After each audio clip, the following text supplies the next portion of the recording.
hanging out here in my trailer.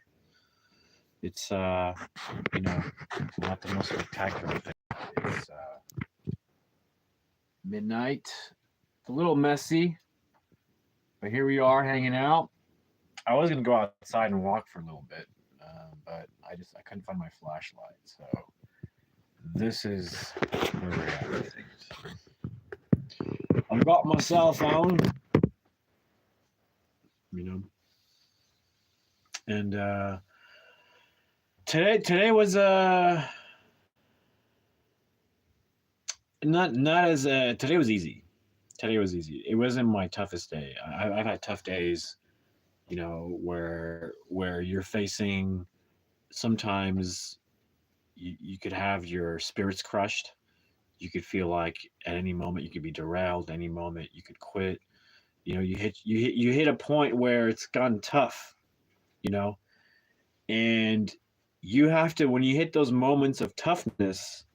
I can tell you from experience. A few days ago, uh, I didn't cave in to the negativity, to being to getting basically derailed. Right. Instead, I what do you call it? Hunkered down. I hunkered down on this thing, and then I decided to tweak a few things. Today, I tweaked a few things, and tomorrow, I may try something else to see how it goes. But I'm still experimenting. You know, I always say I'm still experimenting. I'm really, you know, really, to be honest, I would say about really 2 months, 2 months, and maybe a couple of weeks really into it of posting like every day. Now, I learned recently something new. I recently learned about YouTube is that it's not necessarily good to post a lot every day. Like I post every day, but I post a lot. I post like 9+ shorts a day, and I go live. You know, like maybe once a day or couple a day, couple of times a week, whether it's the podcasting that I do or these vlogs. I used to go live and do readings, but that in itself became an issue because of the copyright stuff. But yeah, I don't know. I don't think tonight's going to be a big hot night where a lot of people are going to show up. Unfortunately, I don't know. I lost momentum or I didn't go live at the right time. I don't know. These things are weird, you know. But here we are. Today was interesting because, like I said, I didn't allow. I just heard a weird noise. I heard the weirdest noise you can think of. That was bizarre. It sounded like a. Well, it could have been a plane in the distance or something. It sounded like a zizzing ging ging ging. It was weird. I don't know what happened. That was so weird. That was the weirdest thing ever. Um, but anyways, yeah, doing I found my foothold. It seems like. No, I don't know. It could all die off, you know, but hopefully we'll see. Hopefully it won't.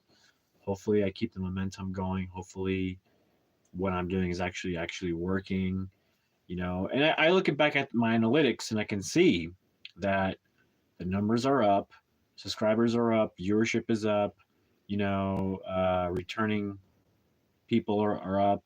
You know, I check all these things, retention is up. So that's key. That's made a huge difference. That's made the jump from being a YouTube. I mean, it's crazy. The journey's been crazy because for a while there, it was like it seemed it's such a huge task to reach 5,000 views. That was the goal to do 5,000 views a day. And now it seems like if you add in the compound effect of views, uh, of other shorts being viewed that were posted a while ago, they're still out there getting views. Um, Plus the views I get today from the post I did today, it all adds up, and it's wild. It is wild. Like it's got me like like at the seat of my pants because I don't know. It just seems like I could explode any second on YouTube. Now I could be totally wrong, but I'm gonna keep looking into it. You know, it's all about getting a feel, and like I said, these last 3 days, it's been crazy, up and down. My down was like the last 2 days, and then I'm up.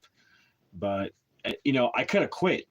These last 2 days, I could have quit and said, okay, this isn't working, and I could have missed my big jump on YouTube. And so I'm glad I didn't quit. You know, because you just don't know. And when I look at my analytics, you know, I particularly noticed that in every 7 days, and I don't know if it's because of the weekend. I don't know if that makes a difference, but it seems like every 7 days there's like an algorithm jump that I get. Again, I don't know if it's my work, if that's me putting my projects out there, my shorts, and then there's a bit of a compound effect that comes in maybe on the seventh day. I don't know how that works. You know, I don't have an explanation. My biggest guess was that YouTube is pushing my stuff. Perhaps. I don't know. But I will say that what I've been doing that's working, and I can tell you right now, for those joining, if what's working is the consistency and the momentum, right? And I talk about that on my podcast. But listen, essentially what happened was like weeks ago, okay, we're talking like 4 weeks ago, 4 or 5 weeks ago, I had a steady like pace of putting shorts and stuff, but I was still trying to figure out what the heck is working. Like I was just kind of throwing stuff in the dark, right? Essentially, until I found something that I can grab onto and keep posting about that every day, essentially. And it's almost like finding something to give you ammo every day to post, right? And so 4 weeks ago, I was doing posts, and as I was going through that week, I started to hit like 500 views, you know, like every day, which may not seem like a lot, but starting out, right? And then I got to a point where I was averaging 1,000 views a day. And then the week following, it was 3,000, and then 5,000. And now I reached 7,000. And then I reached a big jump, a really big jump recently. And this is what I'm talking about. I had a moment where, you know, like I was saying, I have these algorithmic jumps that I notice every 7 days. So I guesstimated, okay, this is where I'm going to have a jump. And so I pushed and I pushed and I put content. I just thought about what would be good, you know, and it went down. It went down, and I was like, oh no, like what's going on? Like, what am I not doing right? Was the first thing, you know, that came to mind. So I then started watching other YouTube videos about how to YouTube, essentially. There's so many experts out there. And so I started watching those. And I came to the conclusion that, and looking at my analytics, that the problem I needed to fix was the retention time, the time people spent on my video. So once I got that kind of cleared out, I started tweaking and practicing putting out more content where I was really focusing and honing in on, okay, my audience is probably scrolling through, and there's a chance they're scrolling through quickly. What am I going to hook them in with? You know, like how much time can I? You know, you got to grasp them and keep them. There's a lot to think about with these things. So, you know, and it comes down to topic, you know, and matching your topic to your audience, and YouTube kind of helps with that by going into your details. And when you post your short, your video, there's an opportunity for you to say, well, I want you to hone in this content in this category, whether it's education, entertainment, pets and animals, whatever. You can click category and say, okay. So I've been doing that recently, and just saying, okay, to help out YouTube and to like wherever they place the video, whatever. Like I see YouTube as a big river, and like there's little streams of like currents, if you will, and each current is like an audience, like a genre, an audience that's specific to certain content, you know. And so my thing is like I'm learning to find these streams. I'm learning to find the feel. It's kind of interesting. I don't know how to explain it. I mean, there's a lot of logic to it when it comes to, you know, editing your videos so that you're keeping attention, and then also keeping that in mind, but also, you know, the content and the value you bring, right? So that's what I've been working on. And I could see that after making that switch of paying more attention to like really focusing in on honing in on like making sure that whatever I put out there has some kind of hook, some kind of appeal with the thumbnail, with the titling, with the first few seconds of the video that you see, something to grab you. Um, and it's not like a manipulation. It's just that we're out there, we're creators, and we're creating things to entertain you, to bring you joy, to bring you information. These are the things we do as creators. So you know that's kind of where my mentality started shifting. Is as my mentality started shifting and going into like those specifics, after like putting stuff like over 4 weeks, putting stuff out and looking at it, and finally like discovering what I'm doing wrong, things have changed dramatically. Things have changed dramatically to where essentially my numbers have gone from like hitting 7,000, 5,000 views to big numbers like 20,000 views. And I didn't know if I was going to be able to replicate that today. I don't know like how this is going to work out, but essentially looking at the analytics today and studying it, I noticed that I was having some major uh, um, accumulation of views happening on my other shorts, which I had a day where that happened, and it was a big day. I had a really big day, and that happened a week ago. A week ago, I had my biggest day, hitting 12,000 views. That was a record for me. And then, you know, yesterday, I had my biggest jump was like 20,000 views in one day, and that was right after my I dropped, and I was like, I'm like really panicking. Like, what do I do? So I, instead of just quitting altogether and thinking I need to start a new channel or start just quit altogether, which is fine sometimes if you're that frustrated. But I don't find myself that frustrated. I'm like I said, there's a lot of things I keep in line, which is my default life, my responsibilities, and making sure I'm not overwhelmed in any certain way with anything. If it happens, it happens. If it's an emergency, you take care of it. YouTube, in a lot of ways, comes first, but when it comes to the default life, that actually comes first. Like family, friends, and things like that. Your own life, your own health, that should come first. So, but I will say, like YouTube, these last 4 weeks, especially these last few days, have been like my main goal of everything. And these last 2 weeks of posting every day and looking for content and being creative and experimenting, it's been nothing but waking up super early. Like we're talking like 5 a.m. and working all the way till like now midnight. And I'll be up doing a vlog for an hour, so I'll probably go to bed like around 1 a.m. or so, and then do it all over again. And I might take a nap during the day or something. But what I'm realizing is I don't have to work that hard necessarily. I don't have to post that much. So I'm rethinking how I'm doing this again. Once again, I find myself in a position where I'm rethinking everything. And that's not a bad thing to rethink the strategy and the approach. Now, my habits, after doing this for weeks, over 4 weeks, my habits have molded into, posting every day, thinking about content and being creative and pushing myself. And the thing is, you don't want to overwhelm yourself. I don't want to overburn or and just burn out and fizzle, because that can happen. So I'm being careful with my default life. I'm being careful with my momentum. I'm being careful with not burning out.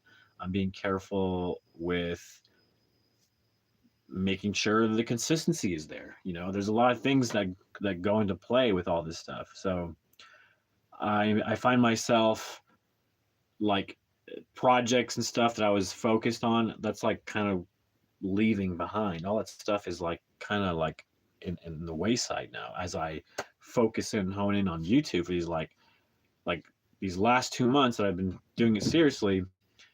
All the things that don't matter, that's not going to help me find views, content, whatever, all that's just falling to the wayside. Like it doesn't matter anymore. It's not that important, which is a good thing, because let's face it, I was in a place in, like last year, November, trying to make movies, and I worked 5 years in the film industry as a PA extra, and doing some acting bits here and there.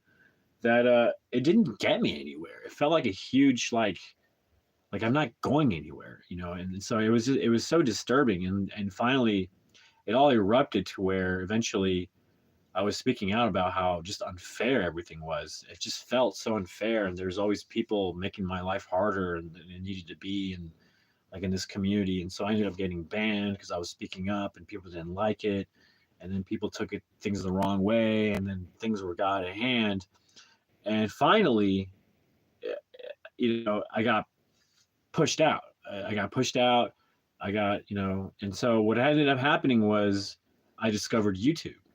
And so from January to about February, March, I want to say March, I was in this really depressed mode, like really like heartbroken. I just went through a heartbreak. Uh, you know, lost my job, getting pushed out of the community, you know, and before all that happened, I was doing events in the community in Tulsa, in Oklahoma. I put about 100 events screening short films, and I was gaining a lot of popularity. And there were some people, I guess, that didn't like it, and they just started rumors. And the next thing you know, or people are taking what I say and twisting it, and then next thing you know, I'm getting banned, and like, or like, you know, it's just little things start getting taken away. You know, the community has that kind of power. So I got shoved off. I had a breakdown. I had a mental breakdown. Um, they call it a psychosis. Like I had a I went through this crazy thing of getting completely separated from reality. I mean, my own personality. That wasn't me. I wasn't. You know, it was just. I mean, I was me, but I was in a whole different place. You know, it was insanity. I was thinking weird things. I wasn't even thinking about my passions. I wasn't even like my life wasn't balanced. It was just all craziness. So what I ended up doing on was coming to YouTube and going live. And what I would do during my depressed moment is I would be in bed all day, and then once I got the energy to get up, I would YouTube live and just get on and talk about my misery. I did that for a while. Then I would read books on how to better myself. And so from about I would say about March till now, because I stopped doing it about 4 days ago. I stopped reading books live. I read about 20 books live on YouTube, and a couple of them I did from like, well, I would say two. One really I did from front cover to like the end page, like front to back. Took me like over. It was like a live thing I did for like 12 hours. It was insane, but I did. It was like a $300 page book that I read, and but anyways, why did I do that? Well, I desperately needed to escape my world. I desperately needed guidance. I desperately needed something, something. And so I would read out loud. It really helped me out to just get out of my own head. It really helped me out. The information I was coming across helped me out to fill in some gaps in my thinking, whether it's adulting, whether it's in relationships, whether it's in psychology, whether it's in mental health.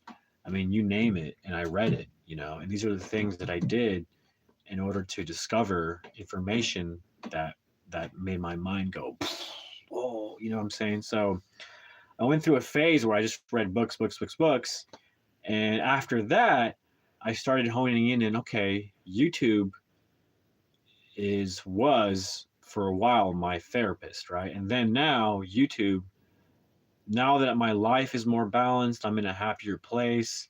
I've got out of that whole era of my life that was just horrendous, and I'm in a much better place. And I'm doing incredible things. You know, I'm tapping into my creativity, my passions, and the fact that I'm able to do this, it brings me so much happiness, fulfillment, and joy. And my growth has been enormous, you know. And so now I feel like I'm in something. I'm participating in something. And I feel like I'm part of something. I feel like I'm part of a community. You know, when I'm watching these expert videos on YouTube and I comment and they comment back, you know, I feel like I'm connecting. You know, I feel like I'm connecting with people, and there's people that come back to my channel and comment, say, hey, you're doing a great job, keep at it, or we love these videos, keep doing those, or we don't like this, don't do that, so there's a community, there's a feedback, there's a back and forth, and I'm loving it, you know so hey, we got a comment there. I just want to say hi. How do you say that? Let me see. I'm kind of blind. Glasses here. How do you say that? Ryzen. Nice. That's pretty killer. It's a killer name right there. That's cool. I like that a lot, actually. I got chills just saying it out loud because it's a cool name. Ryzen. That's killer, man. Raisin. Ryzen. There's a lot of meaning to that. To rise, that's what I feel like. I feel like I'm rising. I feel like I've been, and I full circle to complete what I was talking about. I find myself today now. I was looking at analytics, and I was able to match what I did yesterday. Yesterday, I hit 20,000 views, and then today, I'm pretty sure I hit 20,000 views again, which is pretty amazing. The subscribers count went up a lot. So now I feel like I've caught momentum, I've caught wind, and now I feel like I'm really moving. I'm really sailing, on this YouTube river. And so it's very interesting. I cannot, I'm sure every YouTuber, every creator who is experiencing this knows exactly what I'm talking about. It's a weird feeling to be in it and to be part of it, and who knows how far this can go, right? It's all up to you. And that's the thing. It's all on you at the end of the day. That's what I find. It's like all on me. And so, whether I put time into this or not, it just comes down to me. So there's a lot at stake. You could lose a lot, but I've been in such a good place. I've brought myself in such a great place of positivity that it's hard for me to even think negatively about anything. So, and I'm catching myself. I catch myself. If I start to think negatively, or even if it's just a little bit, I go like, whoa, like we don't want to be that person. That's the version we don't want to be. Let's be the bright shining stars we know we can be. Ridiculous. Sometimes I can be ridiculous. I don't know. But yeah. So yeah, full circle. It's been a great journey. It's been increments, weeks at a time, but the steady flow of information I get from YouTube is amazing. I mean, and I'm learning as I learn. I'm implementing, I'm tweaking. As I tweak and the videos get out there, I'm getting bigger views, and it's a stupid saying, but as they say, the proof is in the pudding, So, I mean, this year alone has been crazy. I've been doing so much, I can't, where do I begin? I mean, there was Stray Kids, my movie, the film festivals, the awards I got, the nominations, there's the paint and sips. I had a huge event of 60 people at this paint and sip thing, and then there was my own film festival that I put on, which was a huge success. And here at a local movie theater here in August next month, the submissions for that open. So I'm excited for that. I'm going to be probably promoting the heck out of that pretty soon, late this month, start talking about it some more. Because honestly, when I got back on YouTube, it was to promote the film festival I was doing, the showcase, but it wasn't getting very much views, and I didn't quite understand YouTube at the time. So I was like, okay, how do I figure this out? So the channel ended up becoming a thing where it was like, oh, I'm just experimenting, I'm pursuing my passions, I'm just being me, I'm trying to be the best version I can be. I mean, I was on YouTube since January, going every day live, reading books, trying to be better. You can see the transformation. You go back December, November, I mean, I was just ranting and just going off the rails. But in a lot of ways, and I give credit to the platform to have this availability to go on here live and just to rant, right? And to let loose in a way that's I'm not hurting anyone, right? So pretty cool stuff. I'm not sure what this top fans thing is, but it's pretty cool. Pretty cool. I appreciate. I got top fans Ryzen Pro 8. Cool. I need to study what this is all about, what the top fans thing is, and the.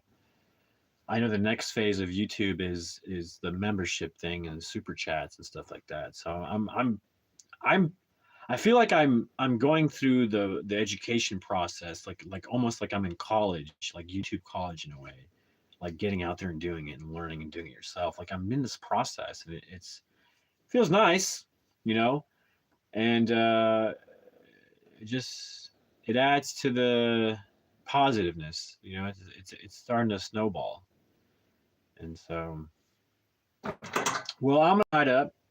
I hope you guys don't mind. It's something I do typically a lot here in the trailer, just to show you folks.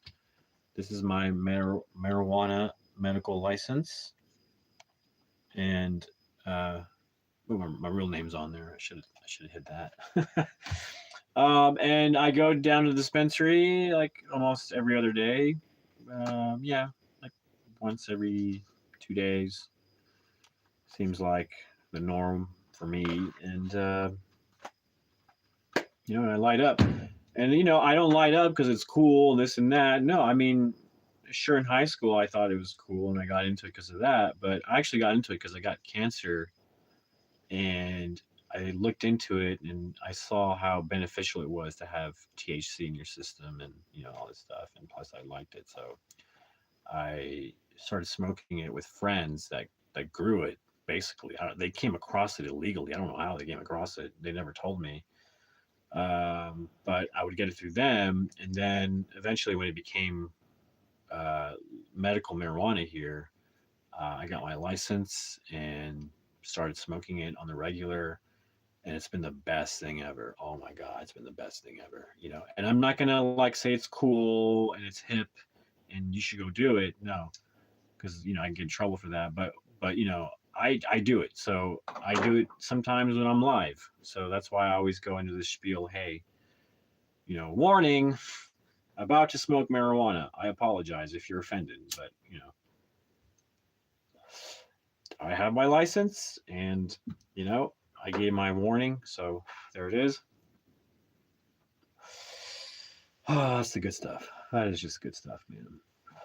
It just really helps me out a lot, especially at the end of the day when you've worked hard, and and it's just time to let loose and start to relax. That's the most perfect time to hit it.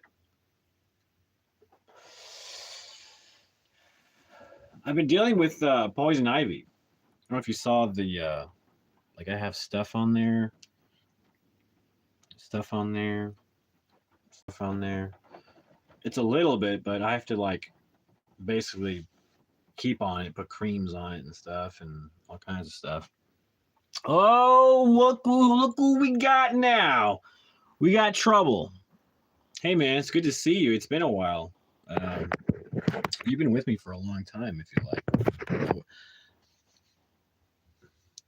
The Shannaslog Ross. You're on a moon baked strain. Nice. Nice. High five. Team high five for everybody. Smoke 'em if you got 'em. Smoke 'em if you got 'em. Yeah, I kind of miss going live. Glad to run into you. It's good to see a familiar name and face. But yeah, I kind of miss it. I miss it, And reading books was kind of my excuse to go live, but I don't think I need it. I don't need to be reading. I don't think I need any of that stuff. I'm literally just hanging out, unwinding until like I'm getting sleepy. So I'm just basically what I'm doing is hanging out and just reflecting on my day. But it's a success. 20,000 views yesterday, 20,000 views tonight. Huge success. Now tomorrow is when they publish the analytics for today, so I won't know the exact numbers until tomorrow. But looking at the numbers that I see coming in like represented when it says like you're short and it says how many views. That's always uploading and updating. So, but from that, I'm guesstimating I've hit probably another 20,000 views again today, which may not sound like much to some people, but to me, it's a lot. It's a lot. Thanks for the likes. Thanks for the likes on the videos. Um, that's a huge accomplishment. 2 days in a row, hitting 20,000 views. All the work is paying off. It really is. It's you can't be afraid. You can't be afraid to just get out there and put yourself out there. It's easy for me to say that because I've been through theater and drama and stuff. I go on stage. I'm in a play right now. I go on stage and I'm in front of 100 people at a time. Or if I'm teaching a class, 60 people. I'm this year is the year of being in front of people. All the time. So it's become pretty easy. It's becoming easier, and I recommend actually to those who are interested. If you want to get more comfortable on YouTube or more comfortable podcasting, take some drama classes, take some speech classes, or join a community theater. I've joined a community theater, so that's been another bonus that I probably haven't mentioned. And that's not true. I did mention that in a podcast called Community. If you go to my playlist, uh, discuss it with Lasso, you'll see a lot of interesting topics. But one of them was community and the importance of having a community to help you out. Because at the end of the day, they end up being your columns that support you and your success. And without that, you're gonna have a very hard time. It could take you years to get the success that you could get from having community support.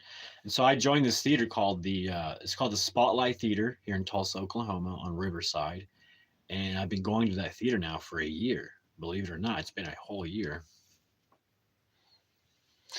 And but dude, it's crazy. I can't believe I've been going a whole year to this thing. It's insane.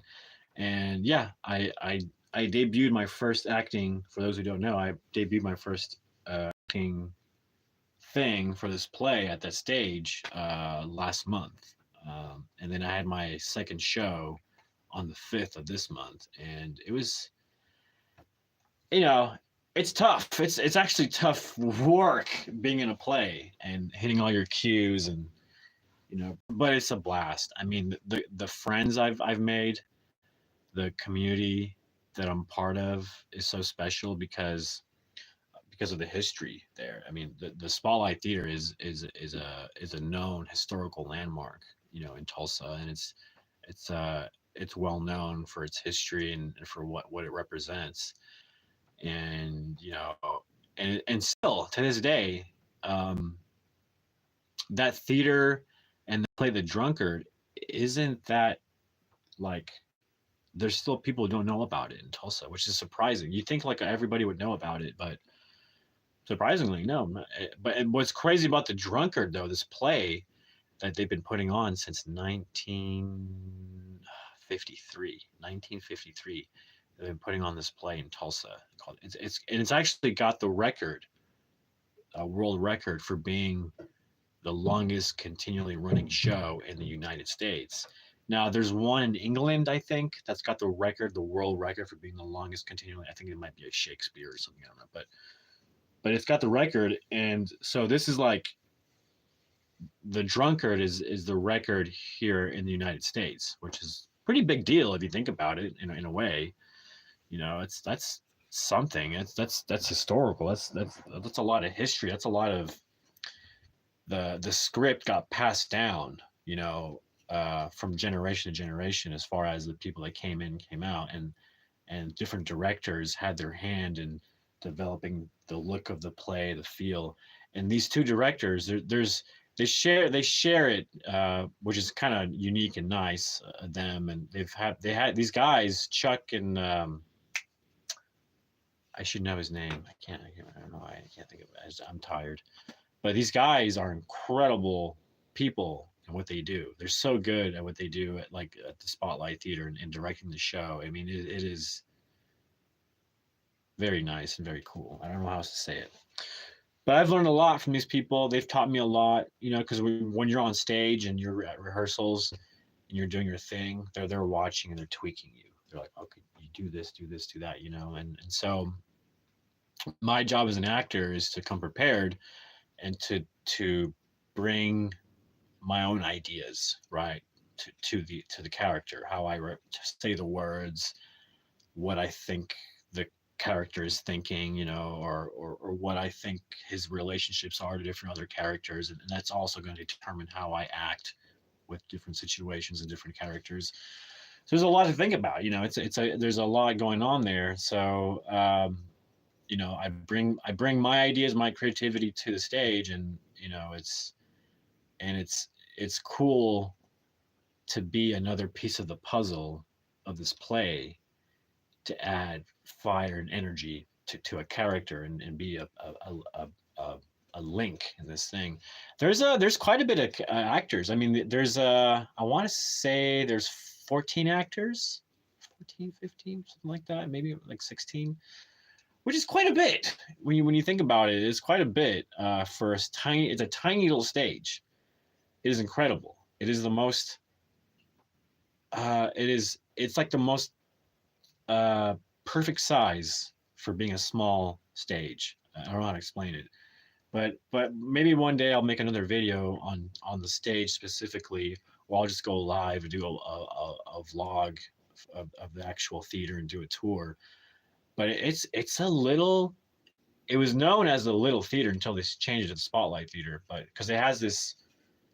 The design is pretty cool. The front of the building has this huge circular window that's like really recognizable here in Tulsa. And like if anybody saw that, they'd be like, "Oh yeah, it's a Spotlight Theater." Um, but yeah, it was designed by a well-known architect.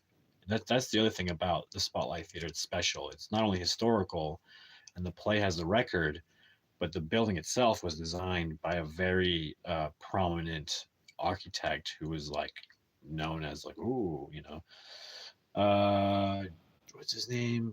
Jeff, Geoff, Jeff Von Jeff. So I don't know. I'll look it up when I do the tour of the Spotlight Theater. I'll make sure to. I mean, they have them plastered all over the place, so you know, because I think they just celebrated the 70th anniversary or something like that. So, but sad to say, that building is falling apart.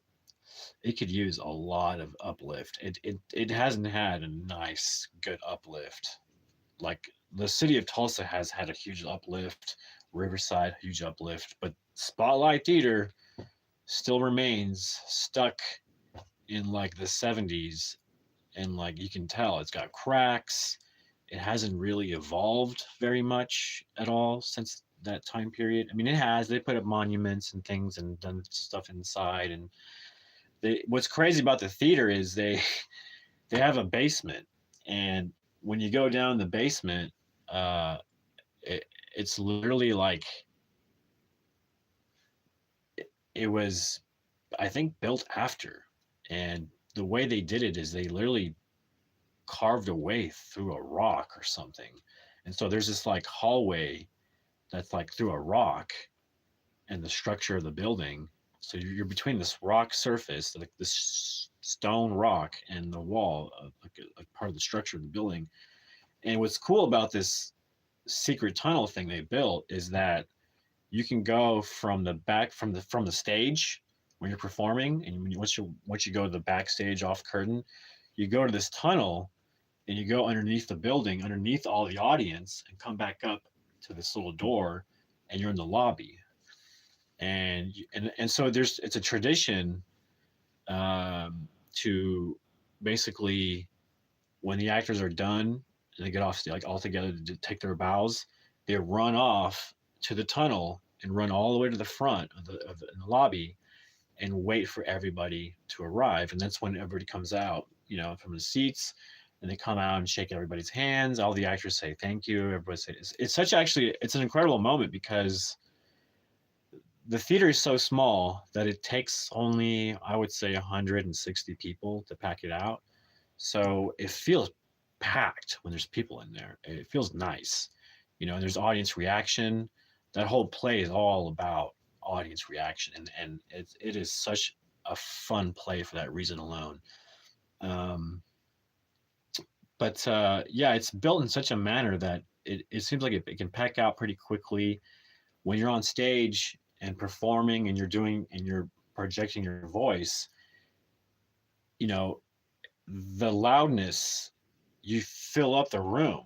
I mean, it's just when you're loud in that room, everybody hears you. I mean, it's spectacular. The acoustics in there. I mean, it's just the way it's set. I don't know. It's just like, and then I gotta do a video on the Spotlight Theater because it's so special, and it's become even more special to me now that I've become an actor and part of the community, and I'm active, and I go on stage in August again. I have 2 shows in August. Pretty excited about. So my fear, not fear, but my worry with that is, since my show is literally a month apart, over a month apart, like a month and 2 weeks, like I need to stay training. So I need to stay in shape and eating healthy and go over my lines, go over my cues, go to rehearsals.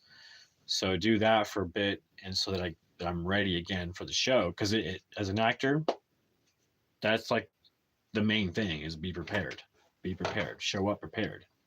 That's on film sets, you can get away with not knowing your lines and someone tells you, but in theater, when you're on stage, like there's no throw me a line. There's no, hey, let's wait a minute. No, we've memorized the whole thing, gone over it a million times. Not a million times, but And but I probably would say I probably have gone over the script 100 times. I'm not even gonna lie. I probably have. That's probably on point, like over 100 times. And I can say my lines. I got to the point where I could say my lines, all of my lines, my monologue and all my lines, and right in 3 minutes. It's pretty crazy.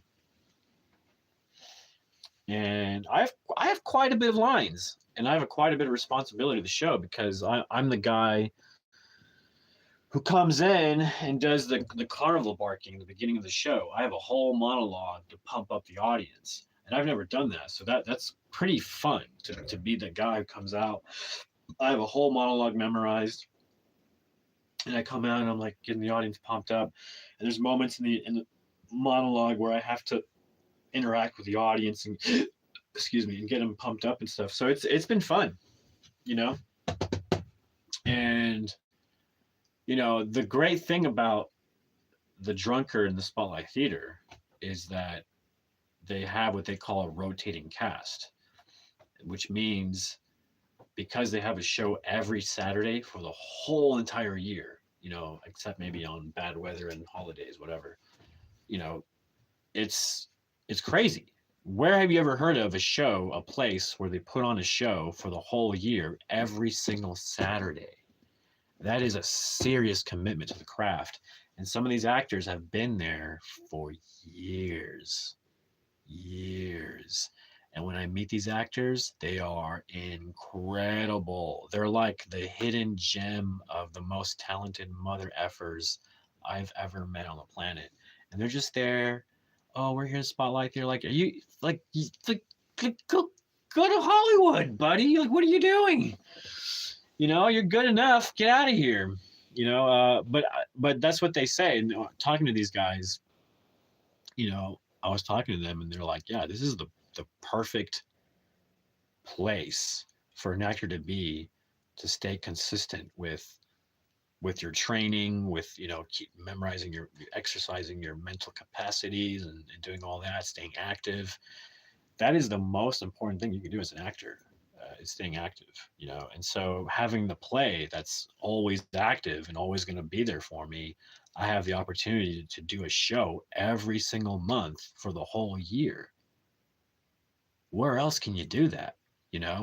So that means I go to rehearsals for the whole year. I get to spend time with that community. It's the same people, and some new faces trickle in, but it's a hard task. It took me 4 months of serious commitment to the theater and to them and going to rehearsals and learning the show and stuff. And they're actually wanting me because some actors do multiple roles. That's the other thing that a lot of actors they're there for so long that they end up doing other roles on other nights. And it's actually pretty amazing that they can do that. Like it's unheard of that there's actors that this night I'm going to be this character. Oh, this night I'm going to be this other character. Oh, this night I'm going to be this other character.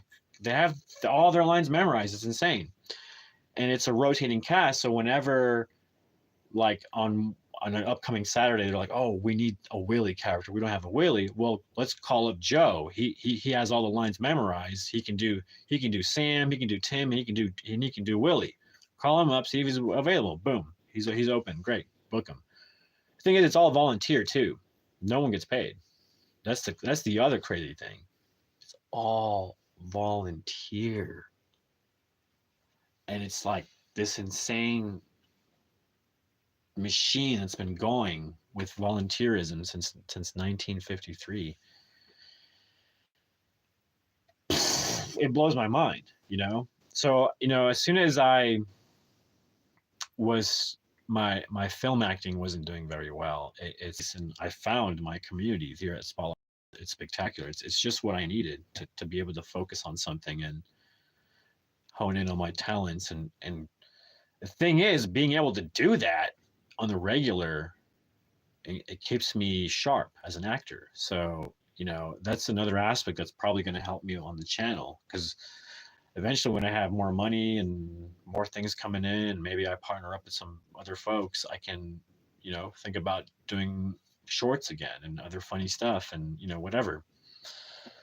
But, in all due time, I'm not one of those people that's going to like put all my energy to try something huge to see if that will work. Because I realize the best approach is to just find a flow, and learn as you go and adapt as you go, instead of just trying to take all the expert advice and try to do all that. No, it's just better to just be in it, because it's what they say. It's the best way to learn is to experience it. That's the best teacher. There's no better teacher than experiencing it yourself. So yeah, being in the trenches for this long on YouTube and sticking with it and developing different ideas, pushing myself, putting goals for me to meet and actually getting those goals. And to be honest, yesterday was a complete surprise, because I thought I was doing horrible. But I still, the whole thing though was that I kept going, even though I was doing really horrible. And yesterday, I did not expect it. I did not expect to get a 20,000 jump on views.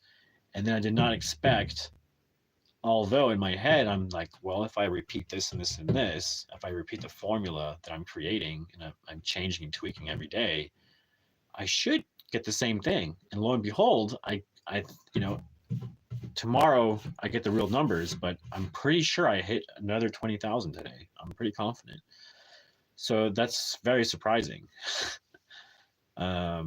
So if I had to guesstimate what to expect here in the next week, is that I'll probably hit somewhere between 20 and 10K every day, probably on the 20 upper side, 20K every day, which will increase my subscribers, which will increase my views, which will increase everything. So, and increase that momentum. Because it seems like, I don't know how else to explain it other than like being in a video game and passing levels. So like 1 week, I was hitting 100 views a day, that's level 1. Level 2 is hitting 300. Level 3 is 500. Level 2 is hitting 1,000 views a day. So I felt like it was like playing a video game in a way. And like every week, it would just go bleep, bleep, bleep, bleep, And so I don't know what to expect. I'm a little scared. I'm a little scared of actually blowing up huge, because I'm not. I don't think I'm ready for it. But that doesn't mean anything. That doesn't mean anything. If anything, I just have to watch more YouTube videos about handling blowing up, I guess. Like how do you handle blowing up? How do you handle audiences and I don't know. It's all, I guess I'm not going to overthink it. That's one thing that's been helpful. Is not over worrying, not over thinking, not over worrying, not overthinking, not allowing for things to derail, and keep steady, keeping steady. If I use a football analogy, it would be, winning yards inch at a time. That's exactly what YouTube is. It's an endless football field that you're winning inches at a time. And I've been winning inches for since November, nonstop. So, I will say though, my learning curve is increasing dramatically. I don't know what's changed. That I mean, I could guess. I can tell you from my experience, but well, this is what I'll tell you.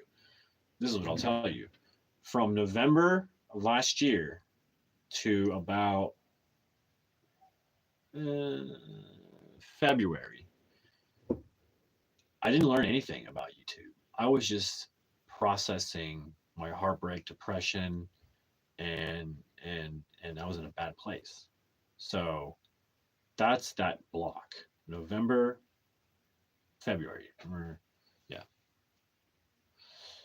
that feels like a waste of time when I look back. But honestly, if you're in a bad place, and I talk about this in my podcast and other discussions, you can't rush out.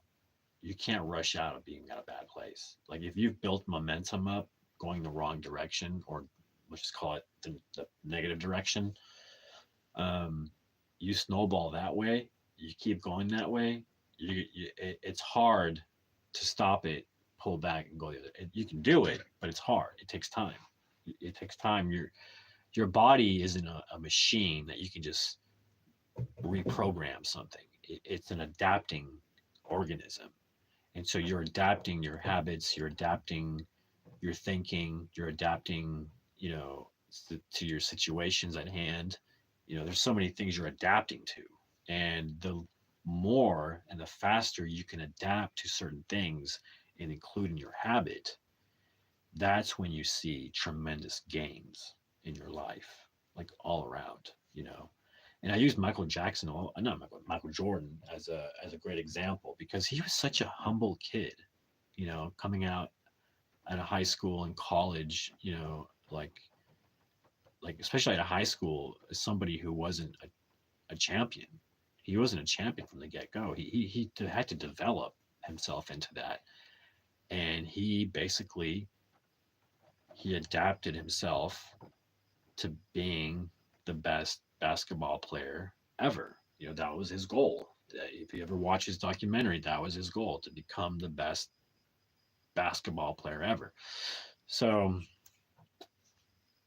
at least in competition at the time, right? So it's interesting what happens when you really focus down on one goal, on one specific goal, And so I did that. I've done that, and I truly see the benefits of focusing on one singular thing. But the thing is, you know, that's still hard for me to do. So like YouTube, I can focus on YouTube, but YouTube itself is a channel for multiple passions. So, I focus on music, movies, my podcasting, what discussions, shorts. There's a lot of stuff I do. But if I did narrow it down, I would just call all of that just YouTubing. You know, that's what YouTubing is. You're just an indiator, essentially. You write, you produce, and if you're in the videos, you're acting.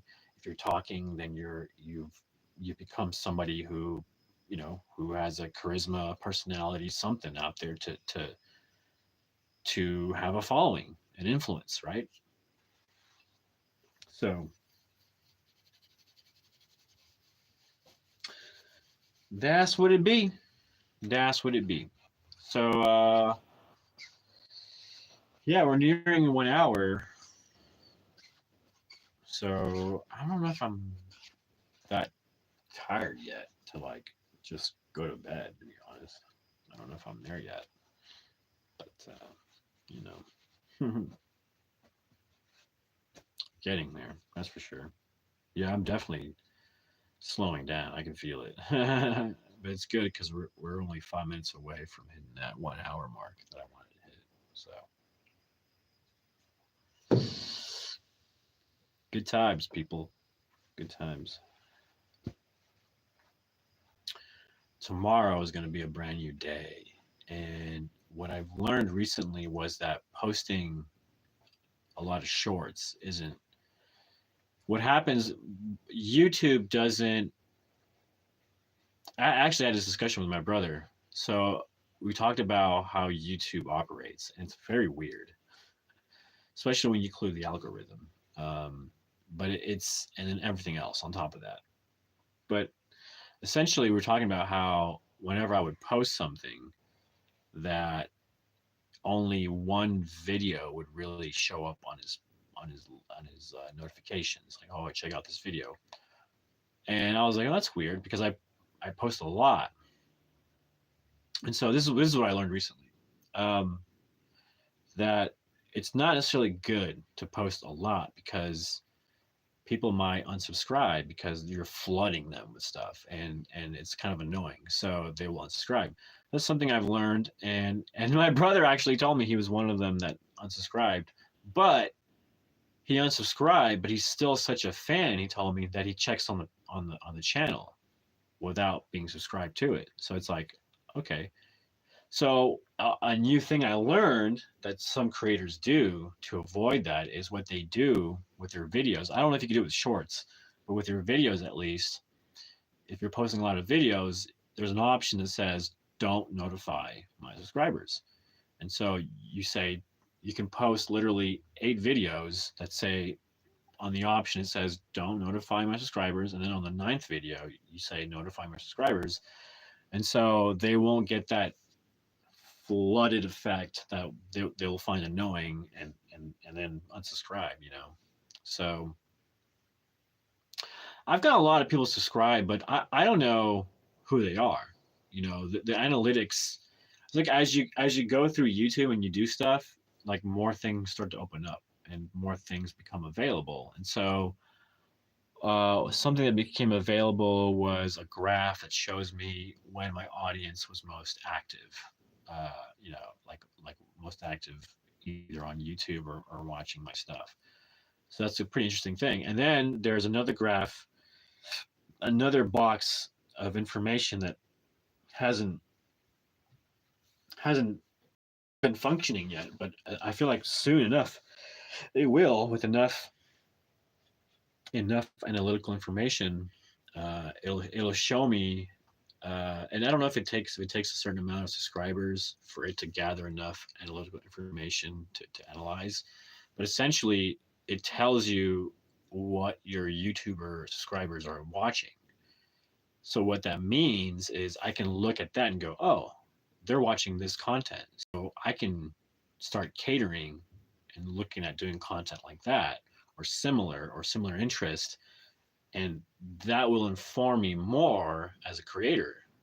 So I'm still waiting on that. It's just a box that says there's not enough information to process or whatever. Something along those lines. That's what it says.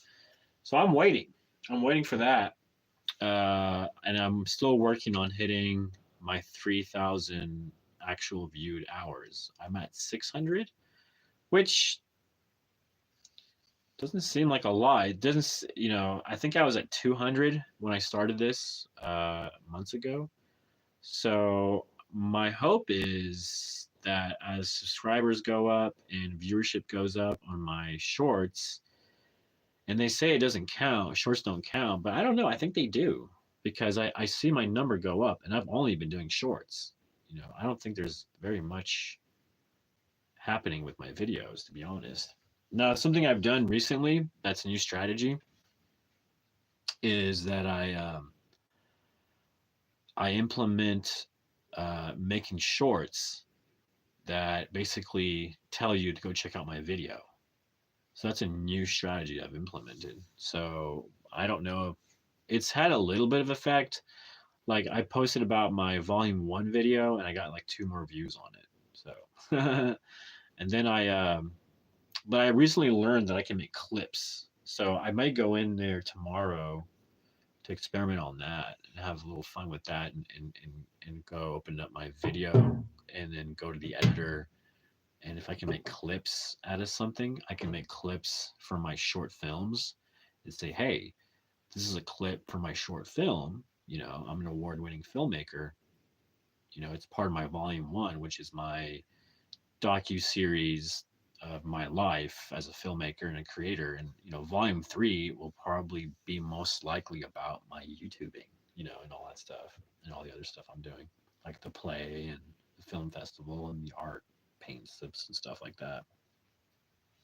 So,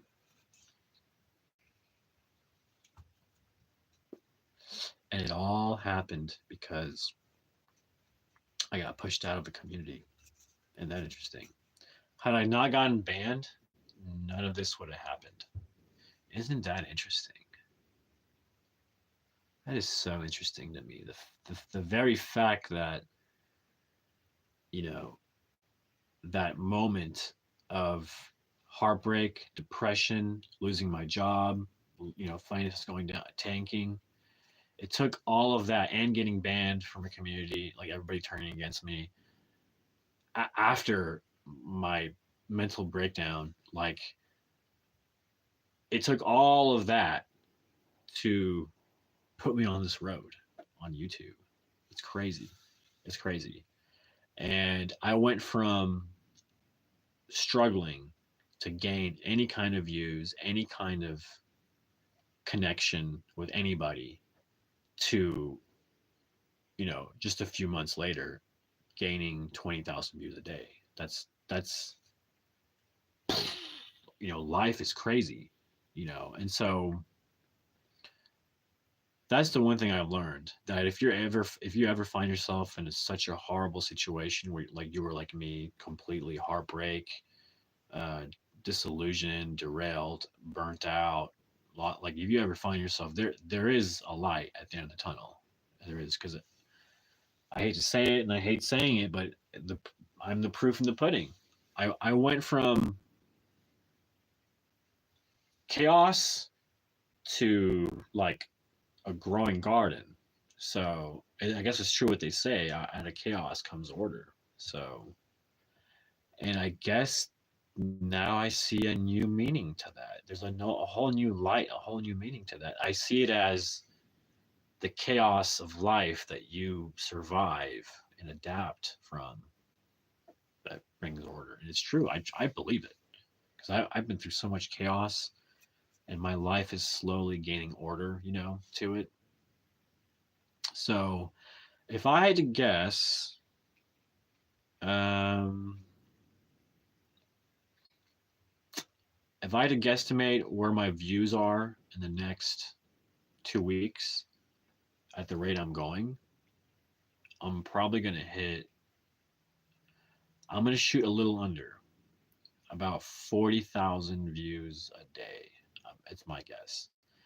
And now, if I'm being bold and overshooting, I think in a few weeks, 4 weeks, I might be pulling in 100 100,000 views a day. That would be pretty crazy.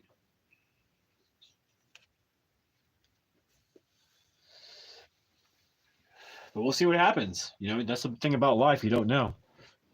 One moment I was doing really well. From January of 2024 to all the way to October, I was doing really well. I mean, I was on the rise, and then suddenly, and then, you know, while that happened, the big drop, uh, I went through this process of finding center and balance and all that. All the things started happening again. All the good things started happening. So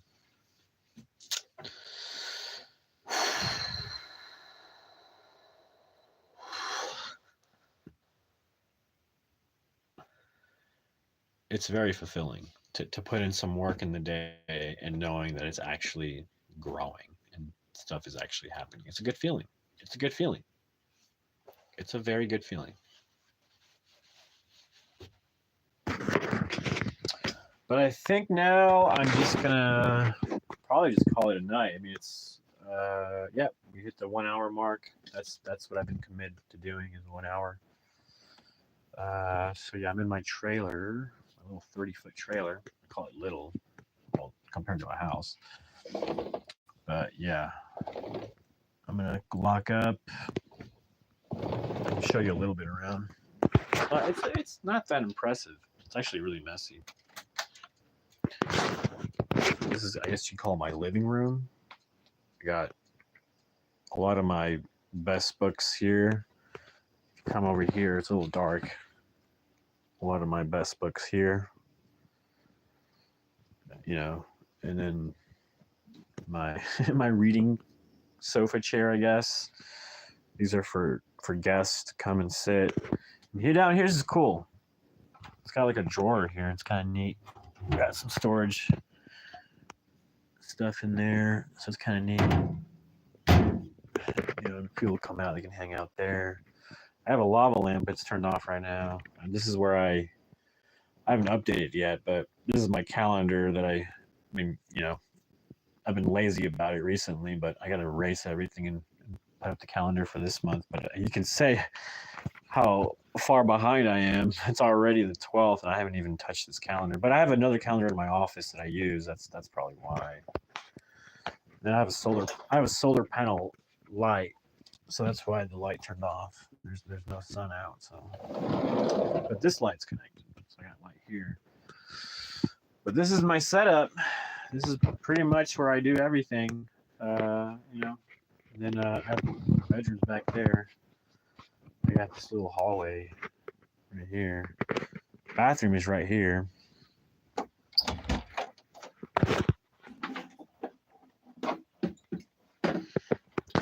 So I got that little setup here. Honestly, I don't even use it because there's a house. You know, my parents' house is like 10 feet away from the trailer. So I go and I use a lot of their stuff, to be honest. I'm gonna be completely honest. And then yeah, and then here's the back bedroom. Got my amp, guitar, closet space. Yeah, this is it. This is my humble abode. And I'm getting ready to go to bed. Yes, I'm ready to go to bed. So, and my cat, not my cat, it's actually a cat I'm taking care of for a friend. Where's Betty? Oh, I guess Betty's asleep. All right, Betty's asleep. I'm going to go to sleep. So, good night, folks. Let me just say thank you for tuning in, checking me out, hanging out with me, and whatnot. And it's just time for me to go to bed. Look at me. I'm dead. I'm dead tired. I've been working all day, doing stuff. But honestly, I love that feeling of being like you put in a full day's worth of effort, and now it's like you're in this zone of like just you know, like ready to fucking pass out. Oh, sorry. Just ready to just pass out.